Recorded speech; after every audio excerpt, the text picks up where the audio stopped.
Para esta conversación, hoy nos acompaña un máster del Go-to-Market. ¿Por qué lanzar un producto, un servicio o incluso una nueva categoría no es solo comunicar? No conocemos una empresa que diga, yo ya no puedo vender más porque el mercado ya no me da.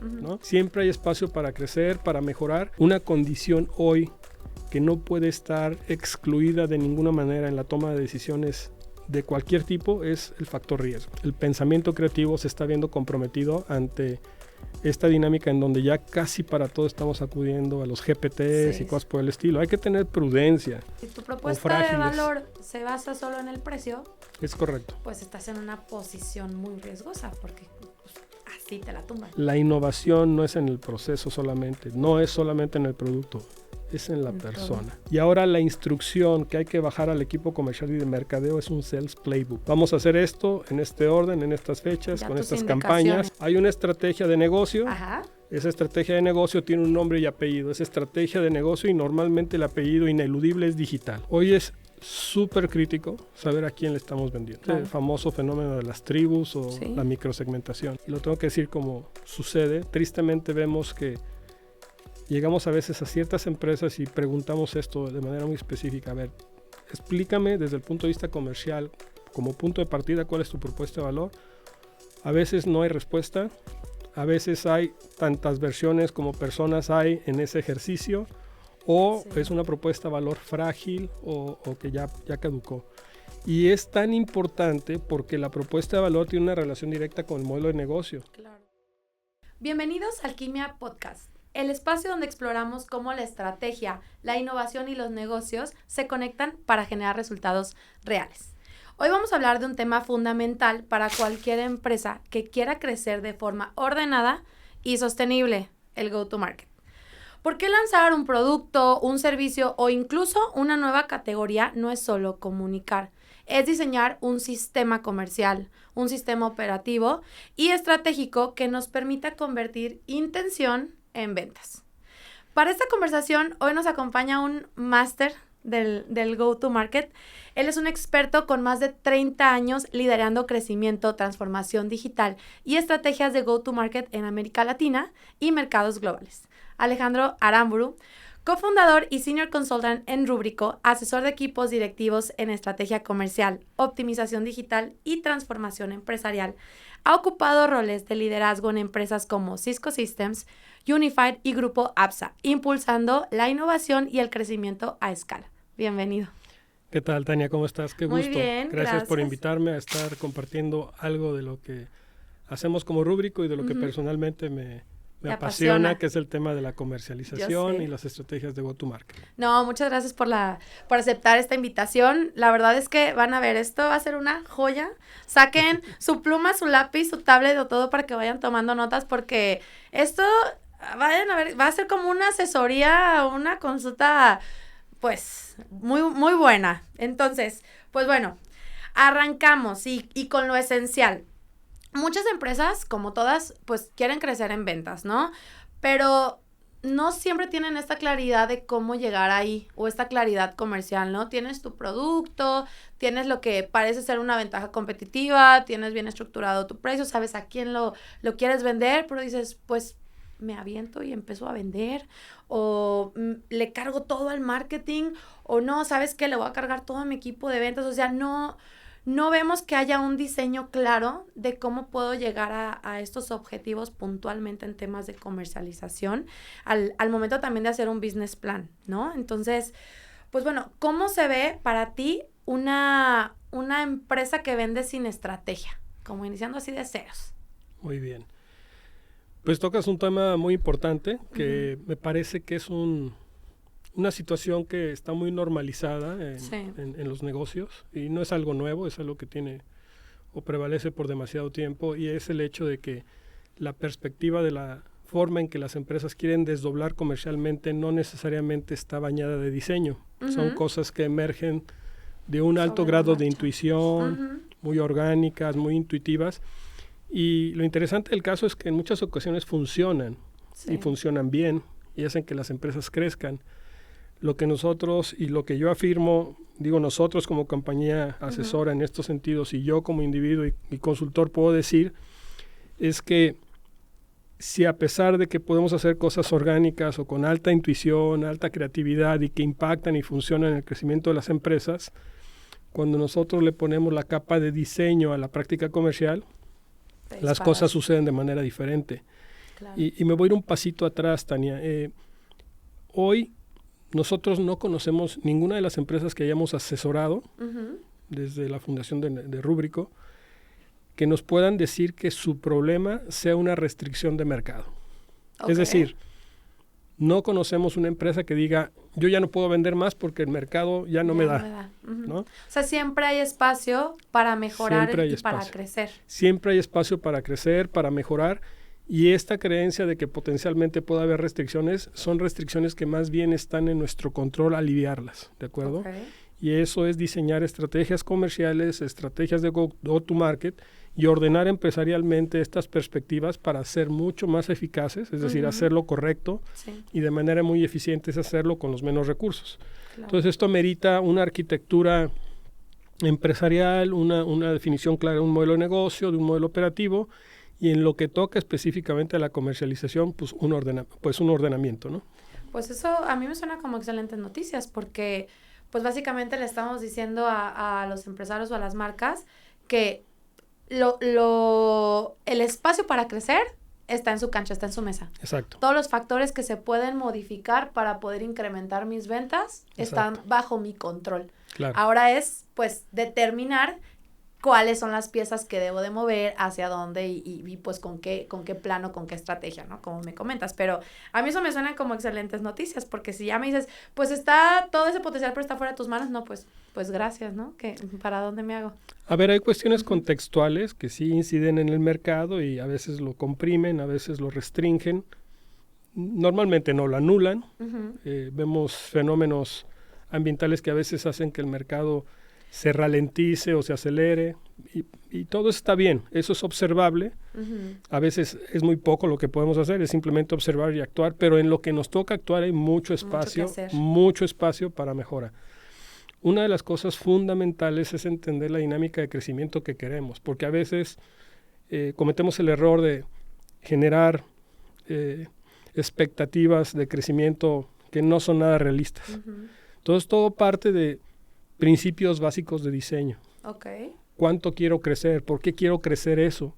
Si este mercado en el que yo estoy está creciendo orgánicamente a tal ritmo, yo estoy obligado, en términos generales, a crecer. Si me quiero mantener competitivo y sin perder cuota de mercado, me tengo que mantener creciendo al doble de lo que crece orgánicamente mi industria y también considerando los efectos inflacionarios. Claro, sí. Si yo me mantengo muy plano o creciendo solamente lo que es la expansión orgánica del sector, del segmento, de la industria, ahí estoy perdiendo participación de mercado. Sí, es como nadar de muertito. Avancé por la atracción que trae al mismo mercado, totalmente. Pero pues realmente, pues, ¿qué más? Exactamente. Y ahí es donde cobra sentido detenernos a reflexionar que desde la perspectiva de una visión muy integrada de empresa, muy sistémica, el quehacer comercial es fundamental.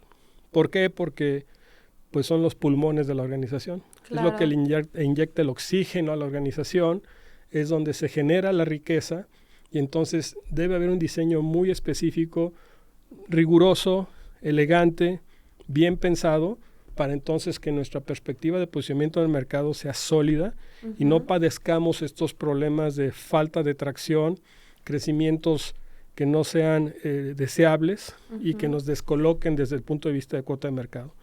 Eso más otros fenómenos. Entonces la definición inicial es partir de este análisis contextual, de este análisis sistémico de mis capacidades empresariales y ahí empiezo a concatenar una serie de criterios que con gusto ahorita compartiremos, que son muy valiosos de cara a qué, pues a esa expansión de negocio que queremos y a esa generación de riqueza que es el llamado general de los empresarios, ¿no? Claro.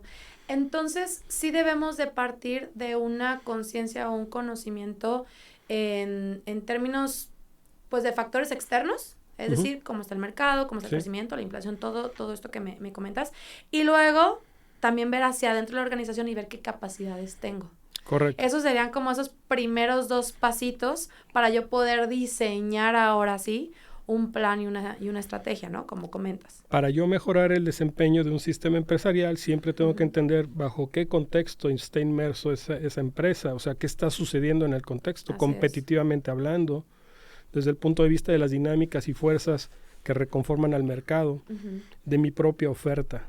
Una de las cosas que vemos muy, muy frecuentemente son propuestas de valor de empresarios que dicen tener una propuesta de valor muy sólida, pero si la observamos a detalle y somos críticos, tienden a ser propuestas de valor ya muy erosionadas, muy caducas, ya no tienen vigencia. Pueden ser frágiles. Si tu propuesta de valor se basa solo en el precio, es correcto. Pues estás en una posición muy riesgosa porque pues, así te la tumban. Una propuesta tiene que ser muy precisa, muy clara, fácilmente comprensible, tiene que ser diferencial. Difícil de imitar. Difícil de replicar, ¿no? Que tenga sus propias barreras de entrada, de tal suerte que esta perspectiva de la propuesta de valor que se ve como algo, probablemente para algunos algo como muy accesorio, muy al margen, hoy incluso cuando nosotros facilitamos procesos de gestión y planeación estratégica con las empresas, incrustamos de manera fundamental el análisis de la propuesta de valor para validar su vigencia, si no es caduca, si es suficientemente relevante. Y de ahí producimos un input muy importante en la definición estratégica de la empresa y en la definición estratégica comercial. Y ahí lo que buscamos e inducimos con los clientes es que se hagan definiciones básicas, fundamentales, críticas para el quehacer comercial de una propuesta de valor honesta. Enfatizo la palabra honesta porque de pronto también vemos propuestas de valor que son aspiracionales, que en lo concreto y en lo real no son así. La empresa puede incumplir o no tiene la promesa de valor con los suficientes sustentos, de tal suerte que siempre nos orientamos a generar propuestas de valor honestas y si bien se vale hacer el benchmark para tratar de evolucionar esa propuesta si vemos que es carente de relevancia. Entonces ahí es trabajar muy de la mano con los equipos de marketing, porque también, yo me acuerdo, hay una metodología en la que es una pirámide, ¿no? Y cuando estás tú analizando tu propuesta de valor y qué tan competitivo eres o no, pues partes de los básicos, ¿no? ¿Cuáles son estos puntos de paridad donde yo digo, vendo agua? Pues punto de paridad que tiene que estar, pues sin sabor a inolora, que esté en un recipiente de XY, ok, entonces ya. Tengo estos factores que me van a permitir tener un punto de comparación por lo menos igual a la competencia, ¿no? Luego me subo un pasito más arriba. Bueno, ¿cuál es mi diferenciador? Es que mi tapa es sport y la abres así y aparte mi agua viene de los Alpes. Entonces ahí empiezas, pero no eres único y se puede copiar fácil, ¿no? Ahora te subes otro escalón. ¿Cuál es mi propuesta única de valor? La que nadie más tiene como yo y que yo esperaría que sea suficiente para que alguien tenga esa preferencia sobre la competencia. Correcto. Entonces, yo creo que eso ahí, pues es un paso que sí debe de también pelotearse con los equipos de marketing o con los desarrolladores de los productos o los servicios para que, pues, con todo y que tengas una estrategia comercial muy buena, pues, empecemos por lo que vas a vender, pues, que sí sea algo sólido, que valga la pena y sólido, porque si no, pues, podremos tener una estrategia increíble, pero si tu producto al final del día no es lo suficientemente poderoso, pues, también está complejo. Sí, dices bien. El tema es, la definición de esta propuesta de valor no es un mandato directivo, es algo que se estructura y se co-crea en un equipo multidisciplinario. Y esa inteligencia colectiva es la que debe provocar el pensamiento crítico de valoración, de posicionamiento, de refinamiento, de consideración precisa de esa propuesta de valor. Ese es un gran punto de partida. Nosotros, y lo tengo que decir como sucede, tristemente vemos que llegamos a veces a ciertas empresas y preguntamos esto de manera muy específica. A ver, explícame desde el punto de vista comercial, como punto de partida, cuál es tu propuesta de valor. A veces no hay respuesta, a veces hay tantas versiones como personas hay en ese ejercicio, o es una propuesta de valor frágil o que ya caducó.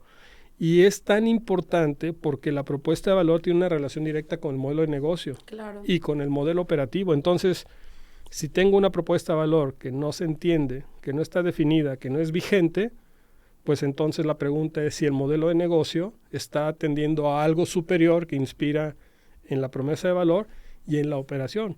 Si eso no se articula y no se conecta, alineado, entonces se desmorona todo. Entonces, ahí el cuestionamiento principal es ni el modelo de negocio, ni el modelo operativo, ni la propuesta de valor están alineados. Por lo tanto, podemos pensar que todo se hace de manera muy, muy intuitiva y a veces caóticamente, ¿no? Sí, y eso puede ser, o sea, como comentabas, en inicios me puede funcionar, ¿no? ¿Quién sabe cómo le estoy haciendo, pero me está yendo bien? Pero al momento en el que lo quieres escalar, ahí es donde, ya te empiezas a tropezar porque ya es difícil replicar modelos, ya es difícil bajar lineamientos, estructura, que es lo que, pues yo creo que todo el mundo buscamos, ¿no? Que nuestros negocios crezcan y puedan ser replicables, escalables, o el día de mañana que lo quieras vender, pues dices, híjole, ¿cómo hago esto si no hay estructura? Es exactamente lo que ocurre. Entonces, uno de los problemas que hay es, ante la carencia de una buena definición, que es una piedra angular de la estrategia de negocio y de la estrategia comercial. Si esa piedra angular no está clara, en el ambiente de competitividad que estamos viviendo, que es vertiginoso, sí. Hay una firma global que hace algunos años hizo un estudio de la esperanza de vida empresarial, ¿no? Y se hacía Creo que vi un gráfico. Sí, un análisis de cómo en las últimas décadas ha caído vertiginosamente la esperanza de vida. Y ese análisis habla de que empresas muy grandes del Fortune 500 en los años 60 del siglo pasado, la esperanza de vida estimada que se proyectaba y se vio de estas empresas fue de 60 años. Y luego hicieron una extrapolación estadística hacia el 2030 y se ve que ahora hacia el 2030 empresas de ese calado, de las Fortune 500, se estima estadísticamente que su esperanza de vida cae a 13 años. Entonces imagínate el fenómeno. Sí. Ahora, ¿por qué cae? Hasta medio comezón. ¿Por qué cae? Pues cae por un montón de factores, pero uno muy importante es por la obsolescencia del modelo de negocio. ¿Y por qué? Porque hay un criterio, un concepto que se llama destrucción creativa.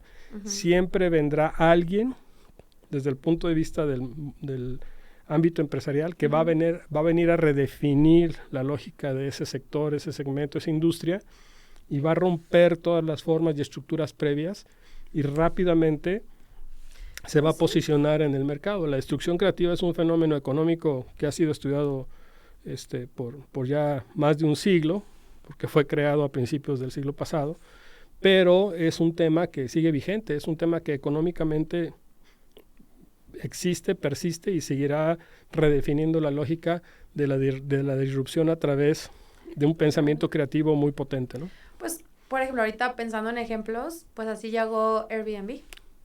Con esta disrupción a toda la industria de hotelería. De hospitalidad, sí. Por ejemplo. Sí. O si te vas más años para atrás, cómo llegó iTunes, por ejemplo, con todo el esquema en el que se comercializaba la música. Correcto. Sí o sí comprabas el CD enterito, te gustaron o nada más 2 canciones y acá, híjole, ya puedo yo comprarlas. Y luego Spotify ni las compres por streaming. O sea. Claro. Sí. No, y ahora, si a eso le agregamos 2 o 3 fenómenos tecnológicos que se están entremezclando para nuevamente crear una nueva oleada de destrucción creativa, que por cierto la destrucción creativa es un fenómeno que ocurría en umbrales de tiempo amplios, pero se han ido acortando. Sí, por la tecnología. Por la velocidad de la innovación. Pero hoy vemos 2 fenómenos en particular que me parece que hay que prestarles mucha atención, porque eso va a traer consecuencias muy serias. O sea, sí vemos un riesgo latente de empresas que han venido permaneciendo en el mercado por algunas cuantas décadas, pero ante estas dinámicas que ahora explicaré, se verán realmente sometidas a un estrés. Una es el cómputo cuántico, para la perspectiva de analítica de datos, ya sea forense o descriptiva o prescriptiva, y evidentemente la potencia de la inteligencia artificial incrustada en los modelos de negocio.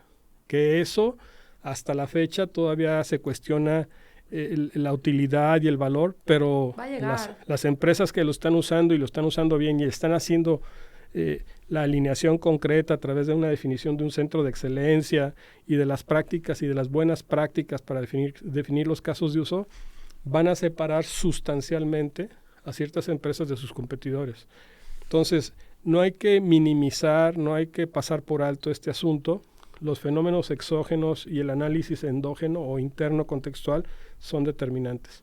Y ahí es donde empezamos a ver que la lógica de la estrategia comercial tiene que estar lo mejor diseñada, de la mejor forma diseñada y también buscando que... Para que pueda ir evolucionando al ritmo de todo esto. Que pueda ir evolucionando, y eso nos demanda estar haciendo revisiones frecuentes de esta estrategia de comercialización y de go-to-market. Particularmente go-to-market porque tú puedes tener una oferta mixta, y para cada una de las componentes de tu oferta debes de tener tendrás diferentes iniciativas de go-to-market, ¿no? Y hablando de eso, Alex, a ver, para que no lo tenga muy claro, ¿cuál es la diferencia entre una estrategia comercial y una estrategia de go-to-market? Ok, lo voy a definir de manera muy sencilla. Hay otros criterios que pueden, ¿no?, llevarnos a una profundidad que probablemente ahorita no sea tan significativo. Muy sencillo. Una estrategia comercial es esa estrategia de posicionamiento de la oferta de valor de una empresa para permanecer en el largo plazo. Okay. Que les procure ingresos, rentabilidad, fidelización, experiencia con los clientes, etcétera, etcétera. Ahí se definen cuestiones bien estratégicas. O sea, es este paraguas. Primero va la estrategia comercial. Hay una estrategia de negocio. Ajá. Esa estrategia de negocio tiene un nombre y apellido. Esa estrategia de negocio, y normalmente el apellido ineludible es digital. Porque hoy vemos que las empresas que no están en un ámbito de una estrategia de optimización y transformación digital también están descolocados. Entonces tenemos esta definición de esta planeación y este planteamiento estratégico, digital. Luego viene pues una serie de aspectos por debajo de ese paraguas. Uno de ellos es la estrategia comercial. La estrategia comercial entonces es qué vamos a hacer para que como empresa podamos crecer de manera sostenida y en el mediano y largo plazo con nuestra oferta de valor. Eso va a implicar comprender las dinámicas de mercado, entender la innovación que tengo que hacer sobre mi portafolio, ya lo mencioné, revisar la propuesta de valor y la forma en que lo posicionamos, colaborar con un ecosistema de aliados y empresas que complementen o enriquezcan mi propuesta de valor, y un governance o un modelo de gobernanza muy estricto con los equipos comerciales para que haya una rendición de cuentas en su actuación, ya sea del lado de marketing o de ventas, porque un área comercial está conformada por esfuerzos de mercadotecnia y esfuerzos de ventas, ¿no? Entonces, esa es la estrategia comercial. Ahora, si yo quiero ir evolucionando el portafolio y para cada uno de los elementos de evolución, un nuevo producto, un nuevo servicio, una nueva solución, tengo que preguntarme si mi perspectiva y mi estrategia de go-to-market se adhiere a alguna de las que ya tengo vigentes o tengo que crear una nueva. Por ejemplo, puedo tener una estrategia de go-to-market para un producto, una solución o un servicio que lancé hace un año, pero ahora ante la dinámica de innovación que traigo y de mi propia intención de destrucción creativa, creo una nueva oferta. Para esa oferta tengo que diseñar otra estrategia de go-to-market. ¿Por qué? Porque la estrategia de go-to-market tiene que orientar 3 cosas esenciales. ¿Qué vendo como propuesta de valor con esa parte del portafolio? ¿A quién le vendo? Que es a qué segmento o microsegmento va orientada esa oferta. Y tercero, ¿cómo lo vendo? Esos 3 elementos de qué vendo, a quién le vendo y cómo le vendo pueden tener variaciones sensibles entre una perspectiva de la oferta en el portafolio.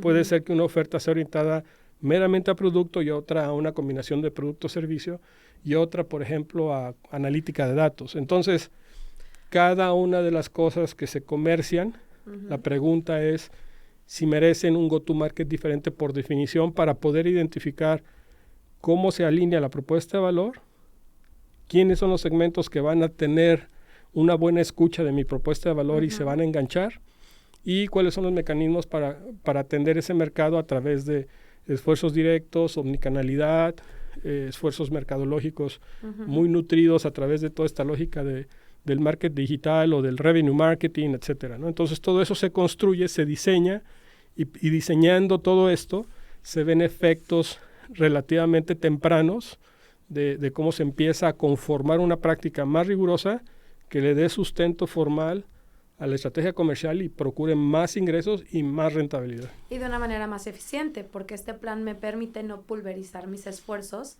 es decir, tratar a todos iguales, decirle al equipo de ventas, esa es tu meta, llega como quieras, y ahí es donde vemos que hay veces, estaba el otro día platicando con un cliente, no voy a decir ni qué industria, pero me estaba comentando que la misma industria se dio un balazo en el pie, porque no tenían una estructura clara de cómo sin incrementar sus ventas, sin quemar el mercado y el valor percibido de sus productos. Entonces, se presionó al equipo de ventas diciendo, tienes que llegar a esta meta. ¿Qué hizo el equipo de ventas? Pues promoción. Promoción. Descuidó totalmente toda su estrategia de pricing y trataba igual al consumidor final que a su concesionario, que a toda la cadena que tenía de valor, le dieron en la torre y ahora ya el mismo consumidor ya tiene un valor percibido distinto de los mismos productos y ya no está dispuesto a pagar más por productos que antes tenían un rango de precio, una flexibilidad mayor. Sí. Y me decía, es que la misma industria, porque todos están así, nos dimos ese balazo en el pie y ahorita no es que no dé, pero ya los márgenes son menores. Porque entre todos nos metimos el pie con aras de llegar a una meta de ventas. Sí. Y ahí, pues no había estrategia de go-to-market. Igual había un plan Eso comercial. Que describes existe como concepto empresarial en un análisis sistémico que se conoce como un arquetipo, un comportamiento interno muy repetitivo, muy incrustado dentro de la operación, y se da este fenómeno de canibalización del portafolio de la oferta por sí. errores. A veces esos errores que uno piensa van a ser mínimos se convierten en el gran asunto de por qué una empresa pierde tracción en el mercado. Ajá. Hay que ser muy cuidadosos. Ese tipo de cosas merecen un análisis a través de estos procesos de inteligencia colectiva, porque podemos cometer grandes errores. No hay que olvidar que en el quehacer empresarial, Tania, una condición hoy que no puede estar excluida de ninguna manera en la toma de decisiones de cualquier tipo es el factor riesgo. Sí. Tenemos que estar cuidadosos. Si yo cometo un error que percibidamente pueda pensar que o lo subestimo y pienso que no va a tener tanta repercusión si nos equivocamos, puede ser que sea un amplificador de algo muy serio. Claro. Entonces hay que hacerlo con la agilidad suficiente, pero con una responsabilidad mayor. Teniendo esta visión completa, ¿no? Es decir, por medio de data también y de análisis o inclusive escenarios, empezar a bajar empezar a bajar este tipo de estrategias o estos diseños y también idear escenarios. ¿Qué pasa si A, B o C? Y esos escenarios me ayudan inclusive a poner termómetros o a poner, bandera amarilla, ¿no? Cuidado. O sea, creo que ese tipo de visualización nos ayuda también a que no tengamos ya que andar analizando cuando ya pues nos dimos en la torre y el riesgo era mayor que el que habíamos antelado, sino esta planeación nos ayuda a, tengo visualizado todos estos escenarios, inclusive el riesgo, pero también tengo entonces mis planes de contingencia detrás para qué pasa si. Claro. ¿No? Entonces, claro. Pues, sí, ese tipo de diseños creo que es clave para que también las empresas puedan planear al mediano y largo plazo. Tener esta visión ampliada de cómo suceden las cosas en el ámbito empresarial es muy importante. Así es. Vemos también con cierta regularidad este fenómeno de la tiranía del éxito, ¿no? Donde vemos un empresario que dice... Me he ido bien toda la vida. Me he ido bien. ¿Para qué lo hago diferente? Uh-huh. ¿Para qué pago una consultoría que me ayude a hacer XY? Es aceptable, digamos, tienen su derecho de pensarlo así. Sin embargo, sí hay cuestiones que hoy inciden en la dinámica de esta complejidad empresarial que ya no puedes operar en el mismo paradigma. Tienes que traer consideraciones distintas de análisis para no quedar desmarcado. Por el simple hecho de que ya hay factores que antes no estaban. Entonces, con todo y que tengas una experiencia pues muy buena y también que tengas inclusive un buen colmillo y todo eso suma, ¿no? Pero arrópate de las herramientas que están aquí, porque si no lo vas a hacer tú, lo va a hacer tu competidor. Es correcto. Y pues y empieza a correr el reloj, ¿cuánto tiempo te dura? El mundo, Tania, se ha vuelto muy complejo. O sea, la complejidad vista desde la cantidad de variables que inciden en la persona, en la familia, en la sociedad, en las empresas, pues no es lo mismo. O sea, tomar una decisión empresarial hace 30 años probablemente podría remitirse a y no tener las mismas 2 o 3 personas. Exactamente. Entonces hoy sí es un tema pues que merece la pena simplemente ordenarlo, ¿no? Ahora, algo muy importante, porque podría malentenderse, y es que uno podría pensar que este asunto de ponerle mucho diseño a la empresa en su capa de estrategia general y comercial van a implicar mucho tiempo, mucha inversión, mucho gasto, en fin, no.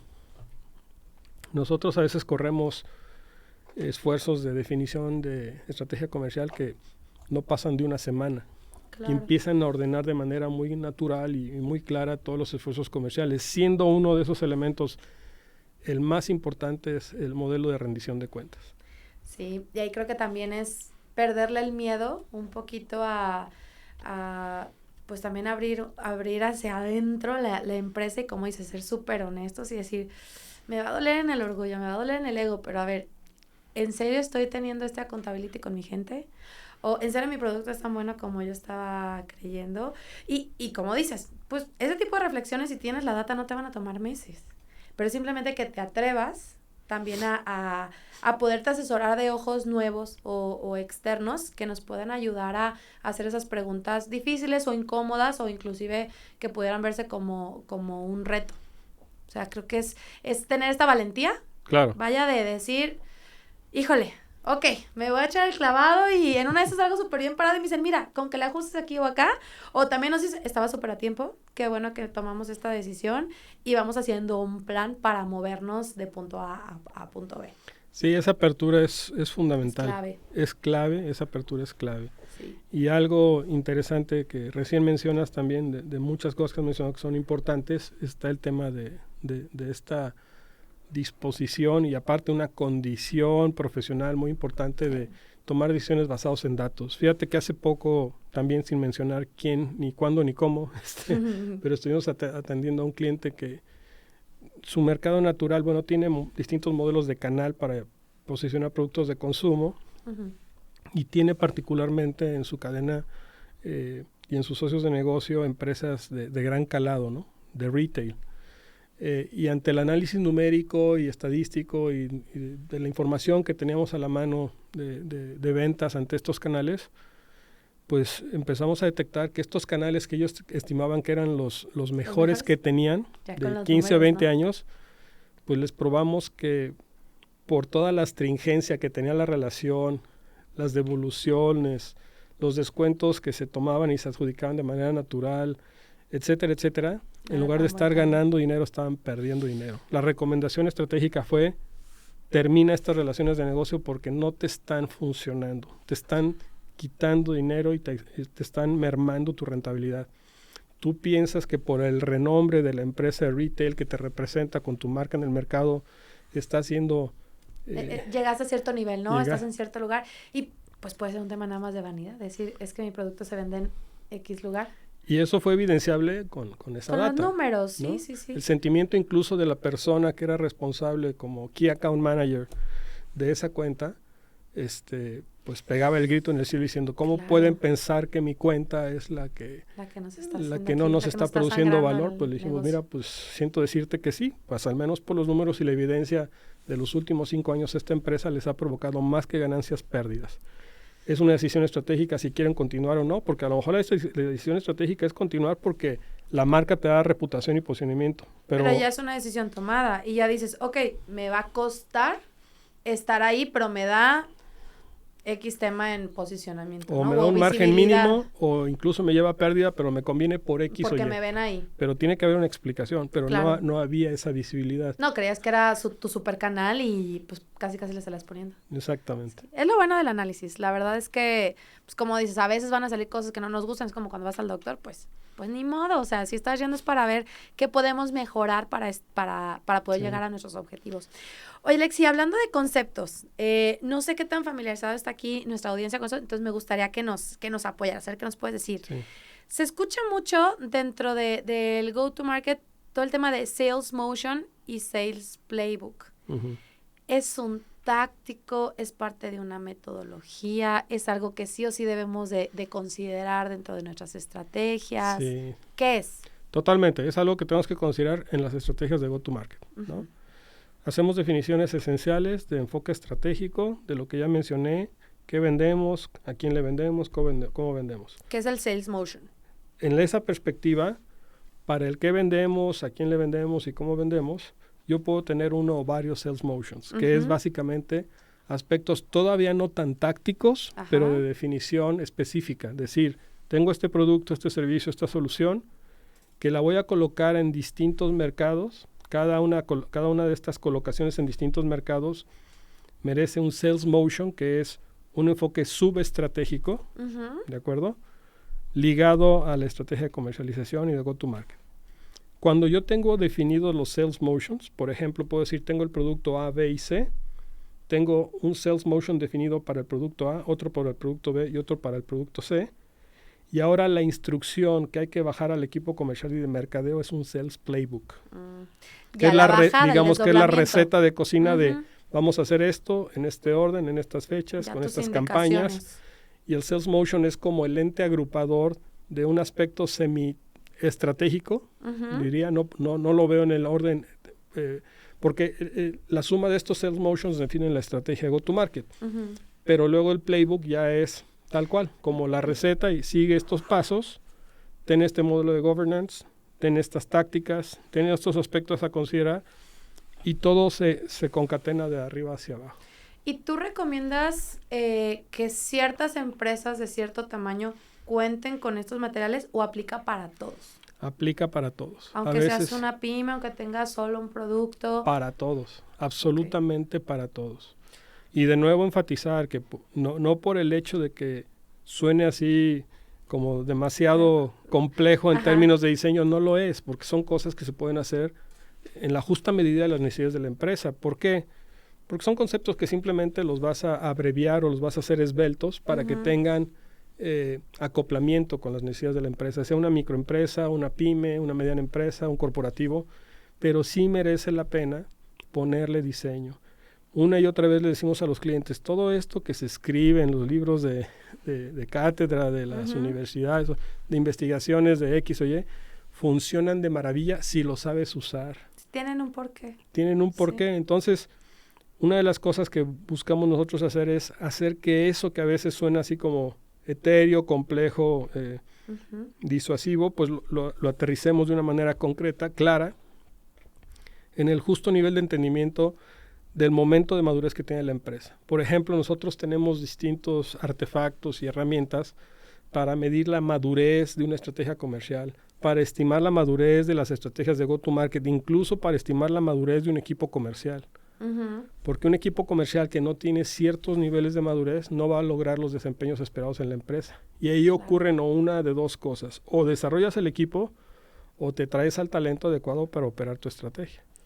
Entonces, todos estos son cuestiones que se pueden entremezclar. Insisto, son fenómenos cortitos. Normalmente nosotros cuando llegamos con clientes, lo que les decimos es vamos a empezar en una etapa diagnóstica que dura 2, 3, 4 días. Ver dónde estamos parados. De ahí partimos en el mapa de ruta y en el mapa de ruta establecemos las 5 dimensiones de estratégicas de mayor repercusión de corto plazo, algunas de mediano plazo, y trazamos una perspectiva de acompañamiento que normalmente lo hacemos para procesos en el tiempo que duran de 4 a 6 o hasta 8 meses, con la idea de que podamos establecer la práctica, el diseño, la forma de hacerlo y que la propia empresa lo tome como una buena práctica y lo pueda replicar.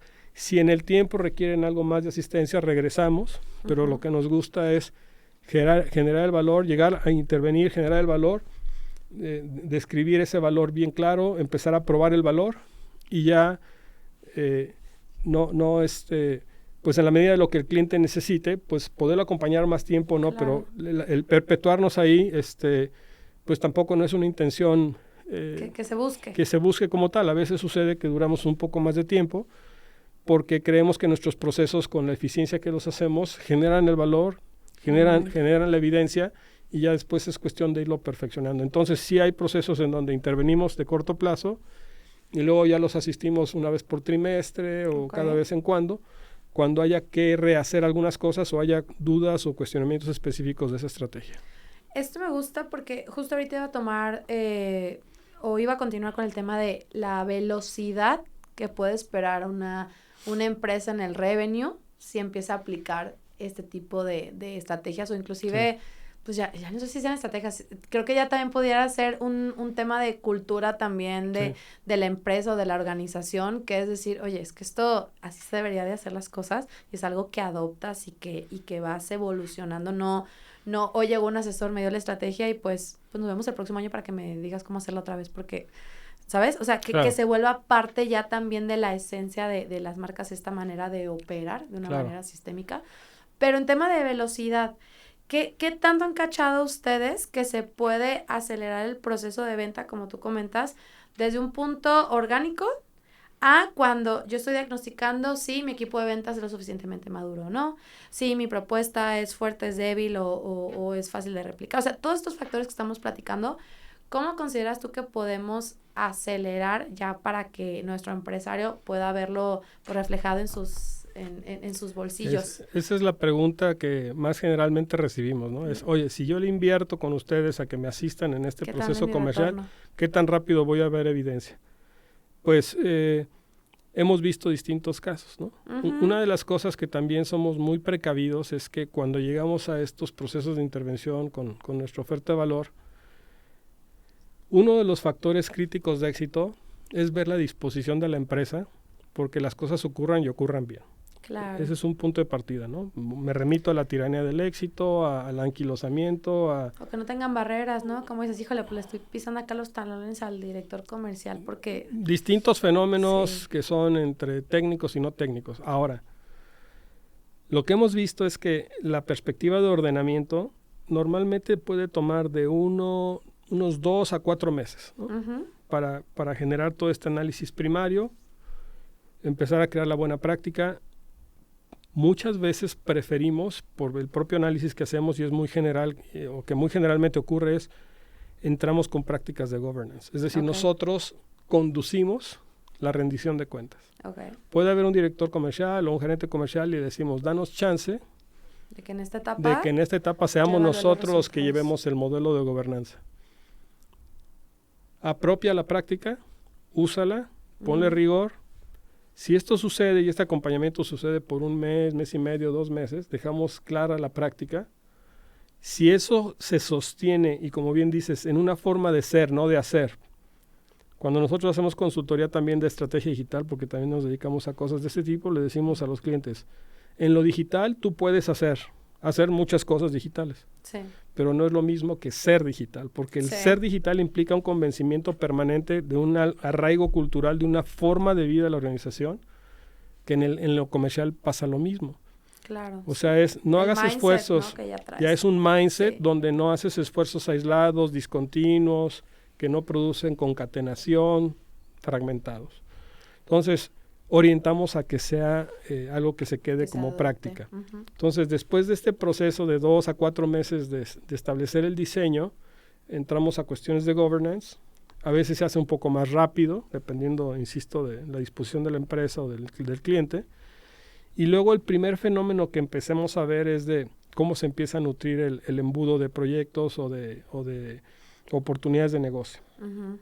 Ocurre en el B2C, ocurre en el B2B, ocurre en cualquier perspectiva de ida a mercado. Entonces, la repercusión primero es de cómo se empieza a ver y cómo se empieza a notar el ordenamiento en lo que son las oportunidades de negocio, ¿no? En el funnel de ventas. Casi, sé que no es instantáneo, pero sí debe de ser algo que se vea. Se nota el tercer, cuarto mes y la conversión de negocio donde empieza a sonar la caja registradora. Ya también depende del ciclo de venta de cada del producto, de lo que sea, pero si se ordena esto, pues ya vemos una repercusión de que empieza a sonar esa caja al quinto, sexto, séptimo mes y en adelante. A 1 año de distancia se hace notar cómo se ha movido la aguja y cómo se ha visto esa repercusión de crecimiento sostenido en ventas. O inclusive también ahí puedes notar dónde hay deficiencias en tus procesos o dónde hay cuellos de botella, ¿no? Claro. O sea, creo que es un análisis que se pudiera entender que se enfoca más en las ventas, pero creo que ahí pueden brincar cosas en donde dices, es que sabes que mira, ya lo vimos y está todo listo, pero no me tienen el producto listo, ¿no? Entonces, oigan, producción, ¿qué está pasando? Oigan, canal, me están pidiendo y no hay en Anaquel, por ejemplo. Correcto. O sea, creo que puede ser casi como auditoría es una palabra muy fuerte y que pudiera tener connotaciones malas, pero creo que sí es como esta prueba de ácido. Llamémosla así, del negocio, en donde si empezamos a ver este cambio, donde pudiera haber optimizaciones o fallas, empiezan a votar. Esto que mencionas es súper importante, porque no hay que perder de vista que el área funcional de ventas, como cualquier otra área del negocio, pues tiene interdependencias, ¿no? O sea, el área de ventas está íntimamente relacionada con un área financiera, un área de operaciones, con logística, con recursos humanos, o sea, es un entramado de un sistema complejo, más o menos complejo, eso está en función de las dinámicas de la propia empresa, pero no hay que pensar que el área comercial es un ente aislado, o sea, siempre hay interdependencias, por lo tanto, muchas de las definiciones comerciales tienen que conectar con la operación, y eso se llama Sales and Operations. ¿Por qué? Porque bien dices, puede ser que ventas esté haciendo exactamente de posicionamiento de producto en anaquel, mientras que la producción se ve colapsada porque desde la cadena de suministro no se surtió la materia prima, por lo tanto no se produjo lo que se tenía que producir, por lo tanto hay escasez y entonces de nada sirve. Entonces todo implica una sincronización. Si bien ahorita estamos hablando de la estrategia comercial, eso tiene que tener definiciones específicas e hilo conductor hacia otras áreas funcionales para un alineamiento claro. Y ese alineamiento para que no se vaya a degradar el trabajo que se haya hecho de diseño en lo comercial. Y ahí es unos con otros, porque tampoco se vale pasar por alto. En ocasiones hay restricciones estructurales de la empresa en algunas capacidades de producción o qué sé yo. Entonces todo tiene que empezarse a estabilizar, alinear, pero la conformación del enfoque primario de la comercialización va a detonar muchas cosas que van a implicar si es necesario un apalancamiento financiero, si es necesario una redefinición operativa en X eje, si la perspectiva de la logística tiene que verse afectada o mejorada en algo. Y algo muy importante, el factor humano, el talento. Así es. ¿Sí? Siempre hemos enfatizado que la deseabilidad de que las cosas ocurran dentro de una empresa es determinante para el éxito de la empresa. Es decir, la deseabilidad vista como la actitud y la aptitud de la gente al servicio de la producción de valor a la cual está llamada la empresa.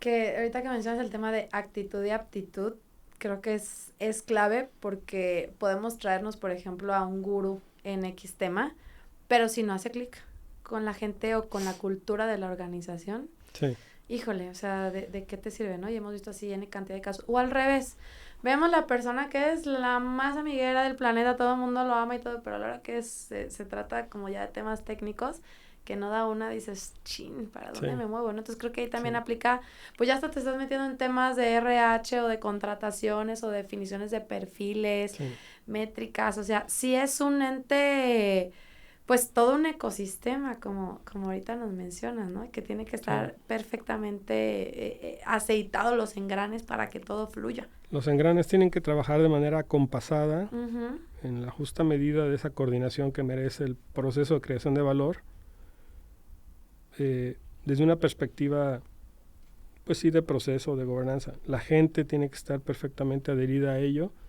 Y uno de los temas que se vuelve muy importante hoy, esto también, justo esta mañana platicaba con una persona el déficit que empezamos a notar en la parte de análisis y cognición, mucho llevado de la mano con la inteligencia artificial, porque el pensamiento creativo se está viendo comprometido ante esta dinámica en donde ya casi para todo estamos acudiendo a los GPTs y cosas por el estilo. Hay que tener prudencia, porque ese aspecto creativo es insustituible y es probablemente una de las cosas que van a ser o ya son una ventaja competitiva. Y eso, por más algoritmo que tengas, pues te podrá resolver algunas cuestiones, pero la inteligencia humana que está bañada de algo que es irreplicable en la inteligencia artificial, que es la voluntad y la libertad, son cosas que las empresas no deben de perder. Y eso es pensamiento creativo, de activación del lóbulo derecho del cerebro. Entonces hay que generar... El pensamiento crítico también. El pensamiento crítico y todos los marcos de pensamiento que existen, pero muy importante estimular que las empresas no pierdan el orden creativo al que están llamados. Me encanta que digas eso porque creo que ha habido un debate enorme entre...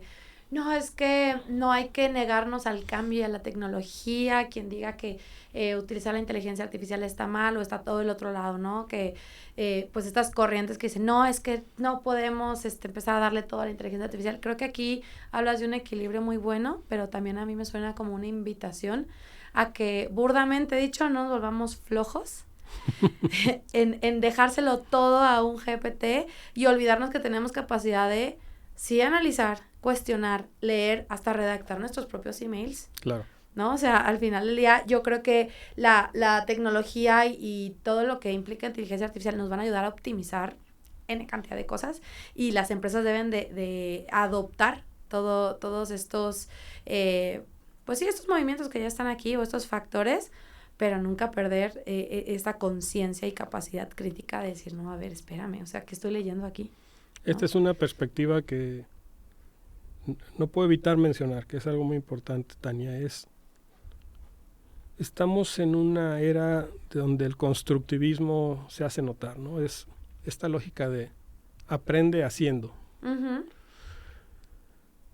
Nosotros no estamos del todo de acuerdo con esta lógica, pues, porque aunque podría resultar útil, nos estamos saltando algo que es fundamental, que es el saber.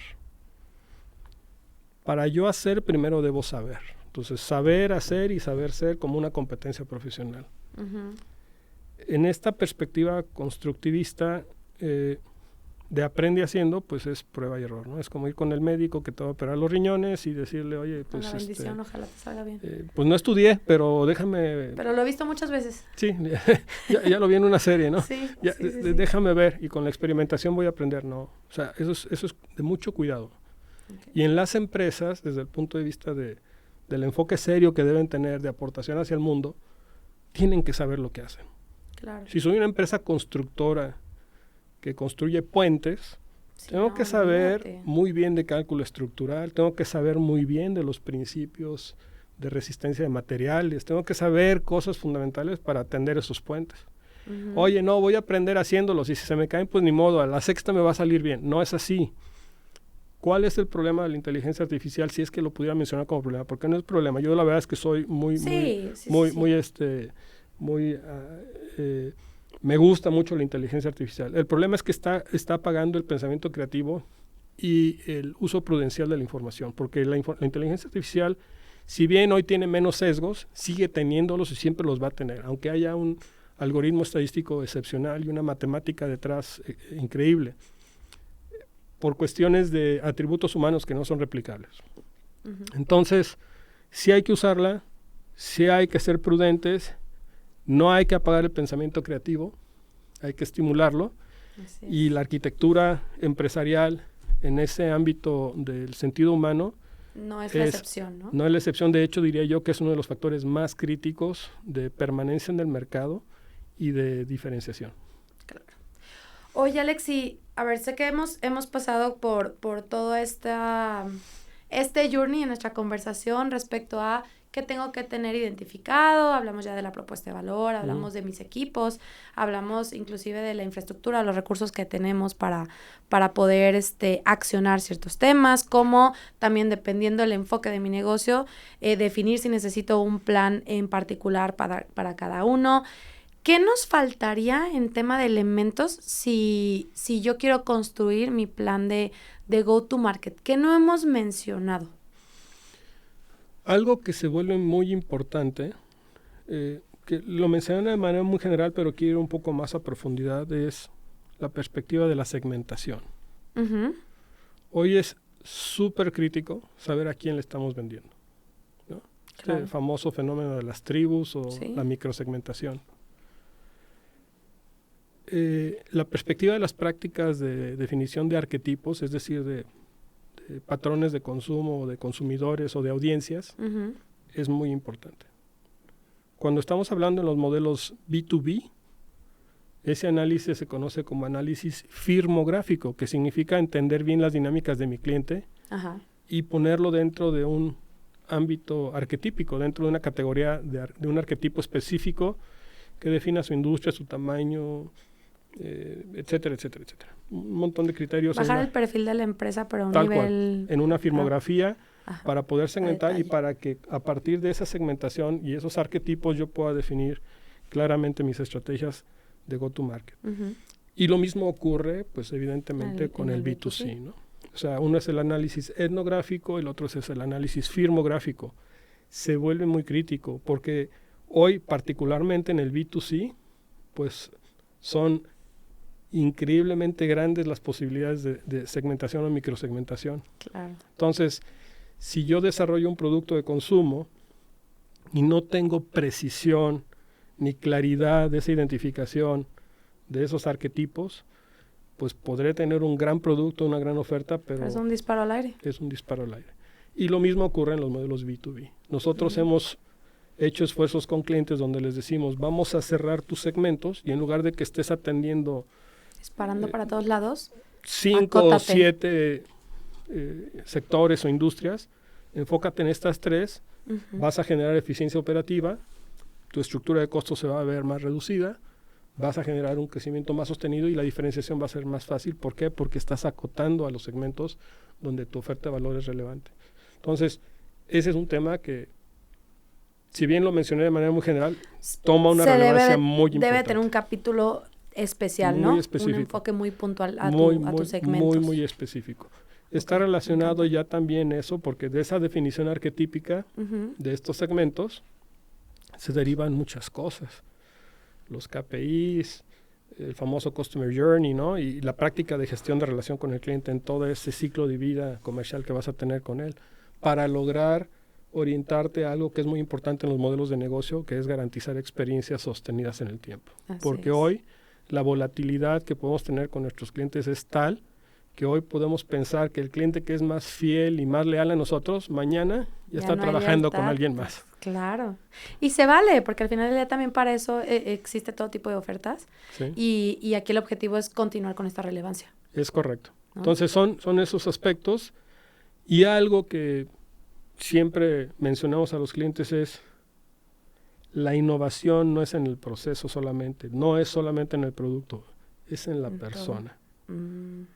La persona profesional, el ser humano, está llamado al perfeccionamiento y a la innovación en sí mismo. Y entonces también vemos a veces estos fenómenos, es muy, muy frecuente, de empresas que no invierten en su gente, en sus capacidades y el desarrollo de todas estas dimensiones de entendimiento duro y suave de la organización. Y ese es un capítulo que muchas empresas tienen una deuda con su staff. Claro.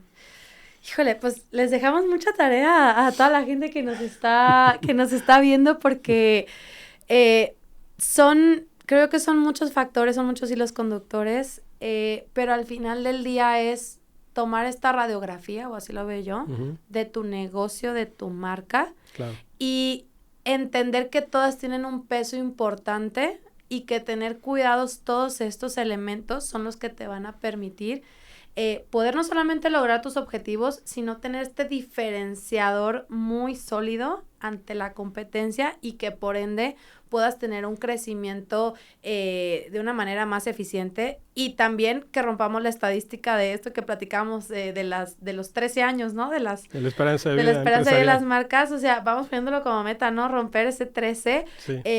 También ofreciendo soluciones que no solamente agreguen valor, sino que sean sostenibles a lo largo del tiempo.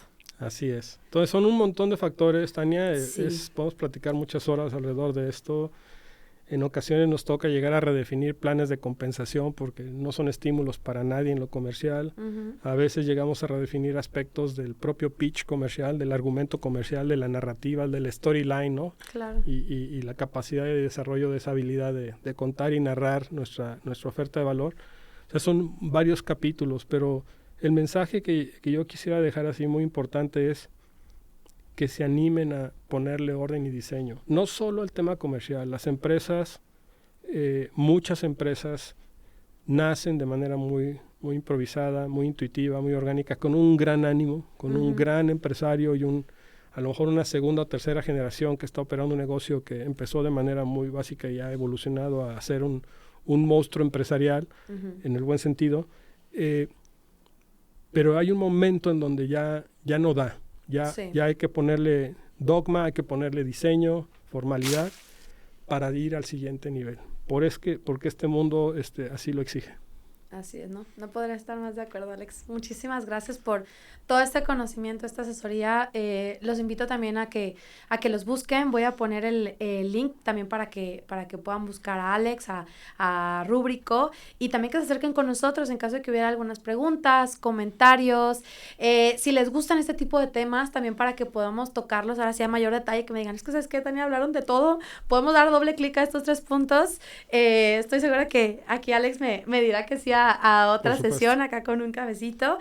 Y pues muchas gracias por compartir esta experiencia, por ayudarnos a entender cómo la estrategia comercial se convierte en un impacto real y medible para las organizaciones. Y a ustedes también muchas gracias por escuchar. Los invitamos a que nos sigan, a que compartan y a que nos sigamos escuchando y viendo aquí en Alquimia Podcast. Muchas gracias. Gracias, Alex. Gracias.